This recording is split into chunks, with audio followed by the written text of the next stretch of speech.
ഞാൻ കഴിഞ്ഞ വരവിനും നിങ്ങളോട് അത് പറഞ്ഞിട്ടുണ്ടാകും. ഞാൻ പോലും ഞാനായി മാറാനുള്ള കാരണം ഏതോ ഒരാളെ ദൈവത്താ.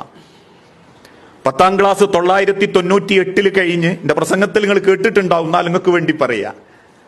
98 SSLC കഴിഞ്ഞ് അന്ന് പ്രീ ഡിഗ്രി വിദ്യാഭ്യാസ. അതോടൊപ്പം എല്ലാ കുട്ടികൾക്കും ഉണ്ടാകുന്ന മാതിരി എനിക്കുണ്ടായിരുന്ന ഒരു ഹോബി, നല്ലോണം വോളിബോൾ കളിക്കും. അത് ഇന്നും കളിക്കും. അങ്ങനെ മത്സരിച്ച് കളിയും. പിന്നെ അത്യാവശ്യം ഒരു സിമന്റ് കട്ടന്റെ കടയിൽ ആ സിമന്റ് ലോറിയിലേക്ക് കയറ്റിക്കൊടുക്കുന്ന ജോലിയും.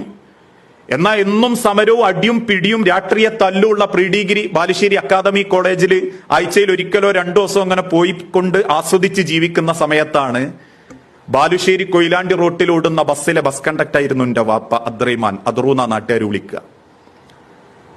വാപ്പ ഒരു ദിവസം ടിക്കറ്റ് കൊടുത്ത് ക്ഷീണിച്ചേതോ ഒരു സീറ്റിലിരിക്കുമ്പോ തൊട്ടടുത്തുള്ള ഒരു ചെറുപ്പക്കാരൻ, വാപ്പക്ക് അറിയൂല അതാരാണ്, വാപ്പ എപ്പോഴും പറയുന്നുണ്ട് നല്ല താടിയൊക്കെ ഉള്ള ഒരു ചെറുപ്പക്കാരനായിരുന്നു. സംസാരത്തിന്റെ ഇടക്ക് ആ ചെറുപ്പക്കാരനോട് ഉപ്പ കുടുംബങ്ങളെ പറ്റി പറഞ്ഞു.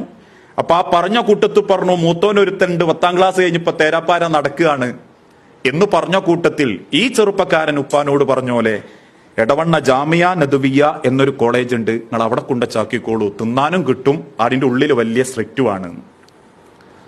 പിറ്റേന്ന് വാപ്പ വീട്ടിൽ വന്നു, ഉമ്മയായിട്ട് സംസാരിച്ചു. പെങ്ങളെ ഭർത്താവ് ഇതേപോലെ ഒരു